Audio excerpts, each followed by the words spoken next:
Chapter number 9 is related to human resource management. So while we also discuss about human resource management in earlier topics, in this lecture I also told you about human resource management, that it is a subject that we hire or control the departmental or organization structure.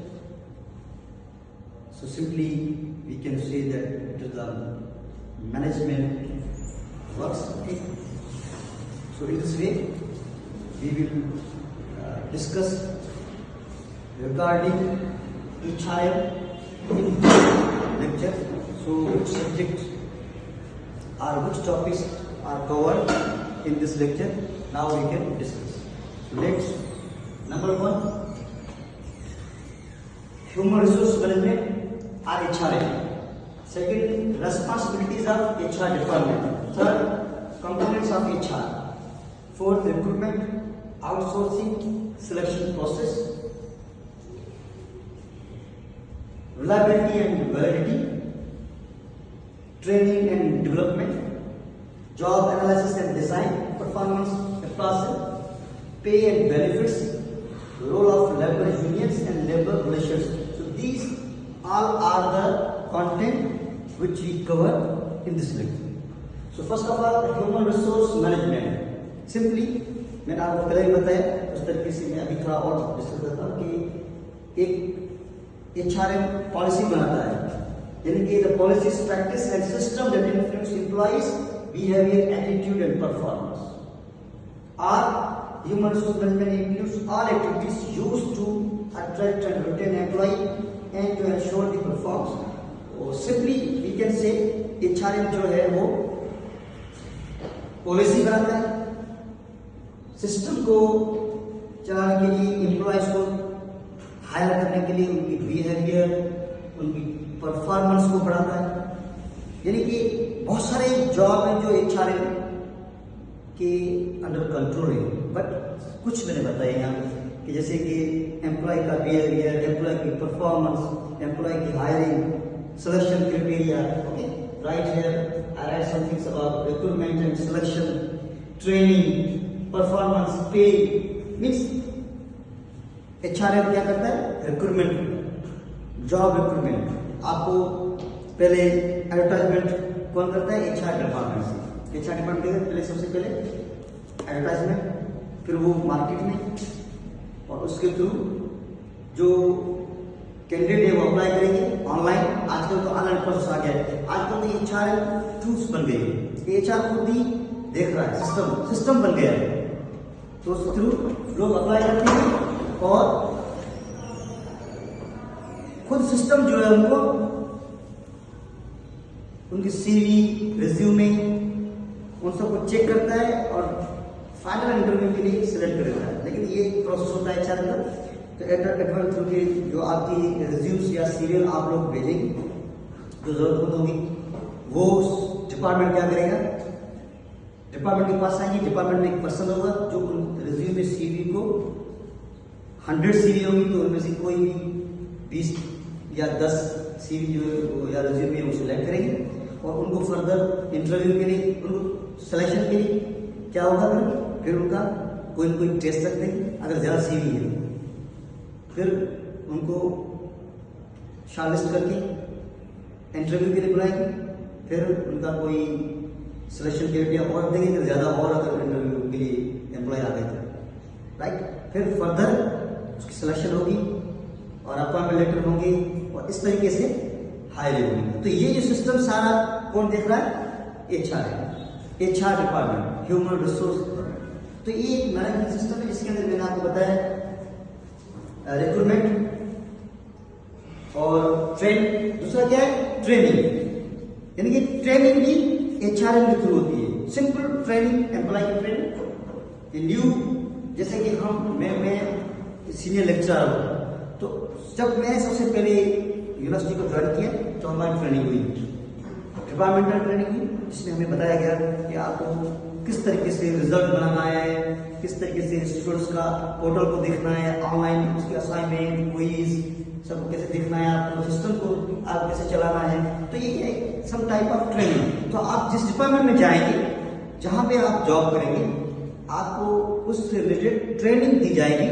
तो इस training में क्या होगा, आप learn करेंगे और इस तरीके से आप उस जॉब को आगे कंटिन्यू कर सकते हैं और सही तरीके से कर भी सकते हैं। इस तरीके से परफॉर्मेंस अप्रेजल ये भी HR डिपार्टमेंट का एक टूल है, जिसके थ्रू क्या होता है, एम्प्लॉय की परफॉर्म देखी जाती है कि एम्प्लॉय जो है वो परफॉर्मेंस कैसी।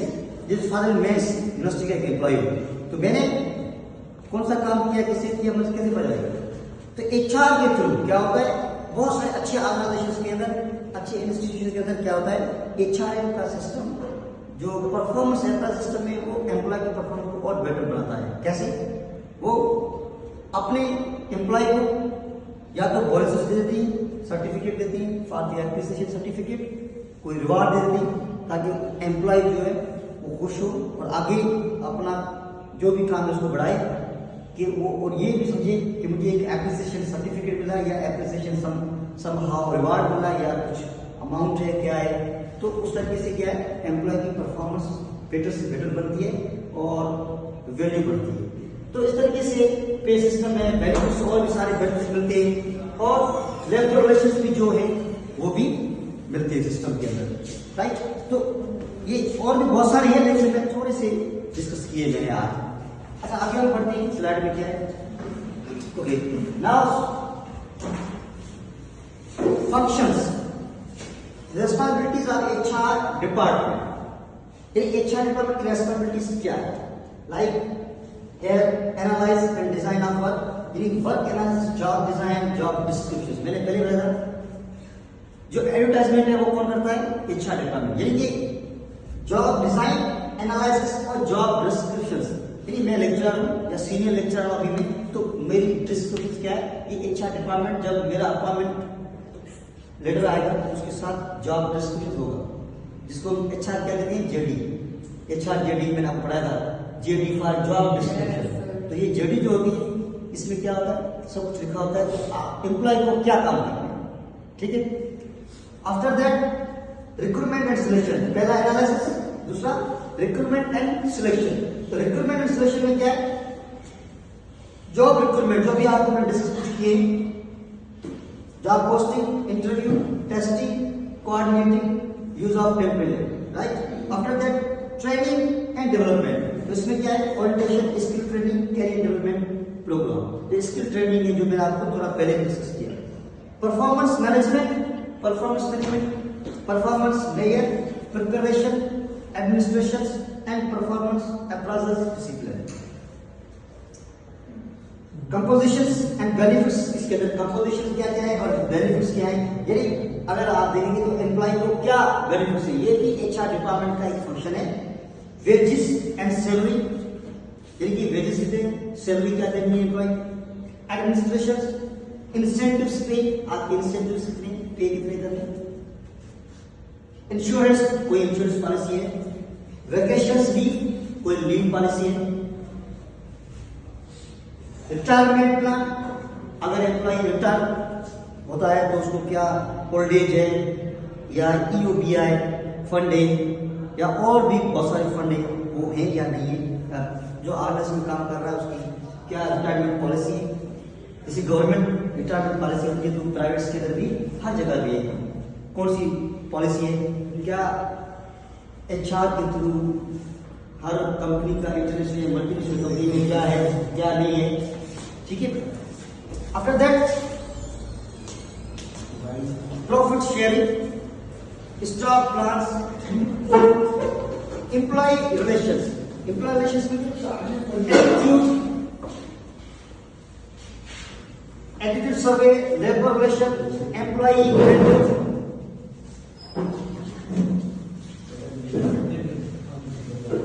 लेबर लॉ, ये सब चीजें किसमें, एम्प्लॉय रिलेशंस के अंदर। फिर पर्सनल प्रोफाइल्स, पर्सनल प्रोफाइल्स में पॉलिसी क्रिएशन से, पॉलिसी कम्युनिकेशन है, रिकॉर्ड कीपिंग है, HR इंफॉर्मेशन सिस्टम है। यानी ये पर्सनल प्रोफाइल है। यानी कोई भी पर्सनल प्रोफाइल में क्या होता है, HR का रिकॉर्ड क्या है, HR के अंदर रिकॉर्ड क्या है, यानी HR अपना रिकॉर्ड बनाता है।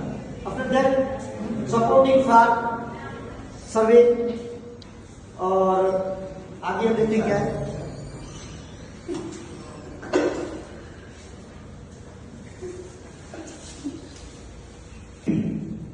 ओके, सो फर्दरमोर क्या है, द कंपोनेंट्स ऑफ HR है।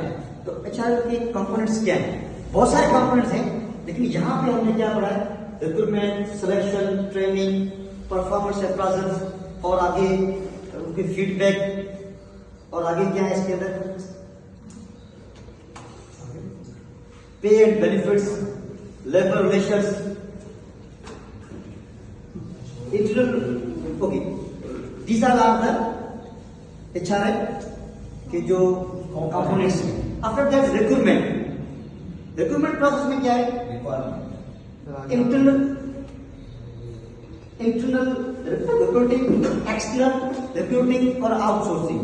यानी रिक्रूटिंग के भी प्रोसेस होते हैं। इंटरनल क्या है, एक्सटर्नल क्या है, आउटसोर्सिंग।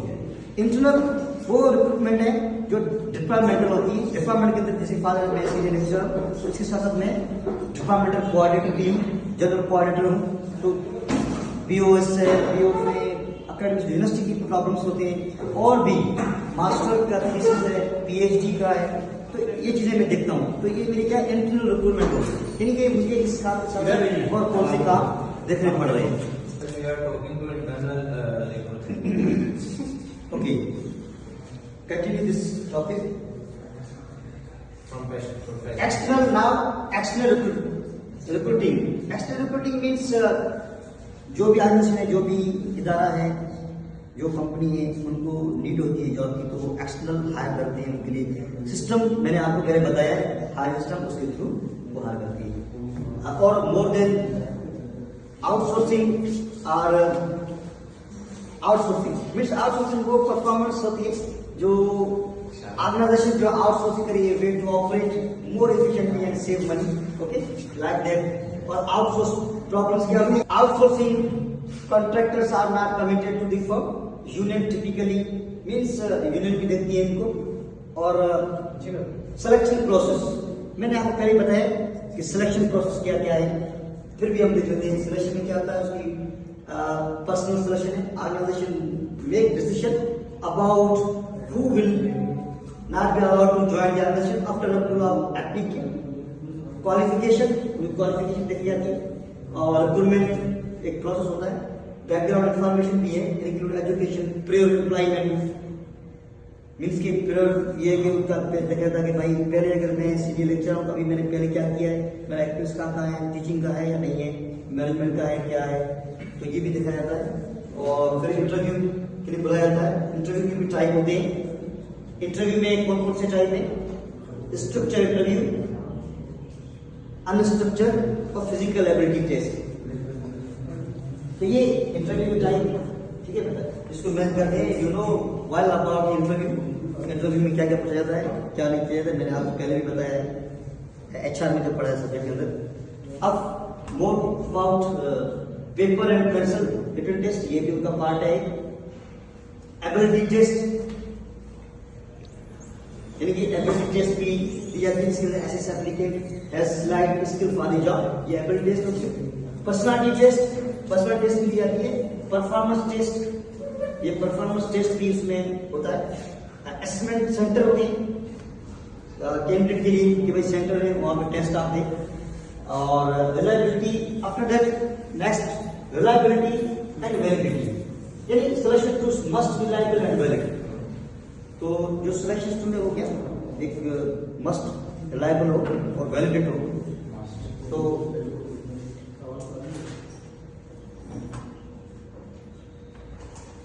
ट्रेनिंग एंड डेवलपमेंट, एक ये भी है सेशन जो मैंने पहले आपको डिस्कस किया है सबको, कि ट्रेनिंग क्या है, डेवलपमेंट क्या होती है। Job analysis and design, okay. JD मैंने आपको पहले बताया कि जॉब एनालिसिस क्या है, एक JD job description. But now here job analysis and design means job analysis क्या है, the process of getting detail information about the job, job related detail information है उसको जॉब एनालिसिस कहती है। और जॉब डिजाइन क्या है? Process of defining the way work will be perform and the task that are given job required. एक task दिया जाता है ड्यूरिंग द जॉब, जो जॉब रिक्वायरमेंट क्या है उसको हम कहेंगे। और दूसरा ये भी है कि जॉब डिजाइन किया जाता है कि भाई अगर ये वेब डेवलपर है तो उसको वेब डेवलपर का के हिसाब से जॉब को डिजाइन करेंगे, डिजाइनर है तो उसके हिसाब से करेंगे, टीचर है तो उसके हिसाब से उसको पोस्ट दी जाएगी, मैनेजर है तो मैनेजर को उसके हिसाब से पोस्ट देखा जाएगा, वर्कलोड किया जाएगा, फाइनेंस मैनेजर है तो उनको उनके साथ देखा जाएगा, एचआर मैनेजर है तो उनको उनके हिसाब से काम दिया जाएगा, जॉब उनके हिसाब से उनको दिए जाएंगे, यानी कि जेडी के हिसाब से बनाई जाएगी। तो यही होता है कि जॉब जिस नेचर का होता है उस नेचर के हिसाब से जॉब डिस्क्रिप्शन बनाया जाता है, राइट। आगे परफॉर्मेंस अप्राइजल्स, मैंने आपको पहले बोला था परफॉर्मेंस अप्राइजल वो है जो एम्प्लॉय को एचआर डिपार्टमेंट प्रोवाइड करता है कि इस एम्प्लॉय की क्या परफॉर्मेंस रही, ईयरली उनको फिर बेनिफिट्स भी मिलता है। पर परफॉर्मेंस अप्राइजल के बहुत सारे बेनिफिट्स भी हैं। आफ्टर मोर आगे परफॉर्मेंस अप्राइजल्स के अंदर process evaluating employee performance, employee की परफॉर्मेंस कैसे इवैल्यूएट होती है, जॉब रिलेटेड स्ट्रेंथ यानी कि एम्प्लॉय की job development need, progress toward, determine way to improve performance, pay and promotions. Means performance appraisal की बहुत प्रॉफिट भी है वो यही कि लाइक मैं पढ़ा रहा हूँ, अब मेरी परफॉर्मेंस इवैल्यूएटिंग होती है, यानी इवैल्यूएशन जरूरी है, स्टूडेंट्स की इवैल्यूएशन भी होती है और मैनेजमेंट की भी इवैल्यूएशन होनी चाहिए। तो मुझे देखा जाए एचआर डिपार्टमेंट क्या करता है कि देखते हैं कि जो एम्प्लॉय है उसकी वो जॉब कैसे कर रहा है और वो मेहनत कर रहा है या नहीं, तो उसमें मेरा भी ये प्रॉफिट है कि मेरी नॉलेज में इम्प्रूव होगा, मेरी जो काम की नेचर उसके भी अंदर इम्प्रूव होगा, तो मैं सीरियस हूँ, सिंसियर हूँ, आगे या नहीं उसका भी पता रहेगा। तो ये जरूरी होता है हर जगह पे कि इवोल्यूशन जॉब लाजमी है, उसमें ग्रोथ होती है एम्प्लॉय, राइट। लोग ये समझते हैं आजकल कि नहीं मुझसे कोई ना पूछे कि मैं क्या काम कर रहा हूँ, पढ़ा रहा हूँ या नहीं पढ़ा रहा हूँ, या मैं जॉब पे जा रहा हूँ तो मैं क्या करता हूँ, मुझसे पूछे ना। लेकिन हकीकत ये है, मैं ये कहता हूँ कि ये जरूरी है, पूछना चाहिए। और जो इंसान जो काम करता है उसकी जॉब इवोल्यूशन जरूरी है, ठीक है। उससे क्या होती है, हमें ग्रोथ मिलती है, एम्प्लॉय को ग्रोथ मिलती है, उनको पता जाता है कि कौन से काम सही नहीं कर रहे, क्या उनकी नॉलेज में कमी है, कहाँ पे ग्रोथ करनी है। तो देखो ये जरूरी है, राइट। बहुत सारे स्टूडेंट्स को भी हम कहते हैं तो स्टूडेंट भी नाराज हो जाते हैं कि सर नहीं पता नहीं ये क्या कह रहे हैं, लेकिन वो एक्चुअली आपकी ग्रोथ है। टीचर कह रहा है कि बेटा आपको अभी यहाँ इम्प्रूव करने की जरूरत है, तो आपको इम्प्रूव करना है। ऐसा नहीं है कि उसको गलत समझें, आप ये समझें कि इस पॉइंट को मुझे अब इम्प्रूव करना है, तो आपकी वो ग्रोथ होगी ना बेटा। तो इस तरीके से जहाँ पे भी आपको इवोल्यूशन हो रही है, इट मीन्स की आपकी ग्रोथ है, ओके। आफ्टर मोर पे एंड बेनिफिट्स, यानी कि पेमेंट कैसे है, बेनिफिट्स क्या होती है। तो हर ऑर्गेनाइजेशन अपने एम्प्लॉय को सैलरी बेस पेमेंट जो भी है और उनकी बेनिफिट, जैसे मैंने आपको कल ही बताया, रिक्रूटमेंट मैंने ये बताया कि आपको परफॉर्मेंस दे देते हैं, रिवार्ड दिया जाता है, रिटायरमेंट, ओल्ड एज, EOBI, ये सब क्या है, ये सब बेनिफिट्स। अच्छा, मोर देन पे जो है वो बेस वेजेस भी होते हैं और इंसेंटिव्स पे लाइक। तो वेजेस क्या है, डेली वेजेस पे। इस फॉर एग्जाम्पल कुछ ऐसे एम्प्लॉय होते हैं जो आवरली रेट पे आते हैं, जैसे कि इस यूनिवर्सिटी के अंदर, या मैं कहूँ कि हम जो टीचर है वो भी क्या करते हैं, विजिटिंग में पढ़ा लेते हैं। तो विजिटिंग इनकी आवरली होती है, तो वो परमानेंट एम्प्लॉय नहीं हुई, वो क्या है आवरली रेट, यानी वेजेस पे, डेली वेजेस पे हैं या आवरली रेट पे हैं। तो उस एक कवर का क्या पैसे मिलेगी, तो ये भी HR के अंदर ही आता है। और भी बहुत सारे कमीशन है, कमीशन जैसे कि बहुत सारे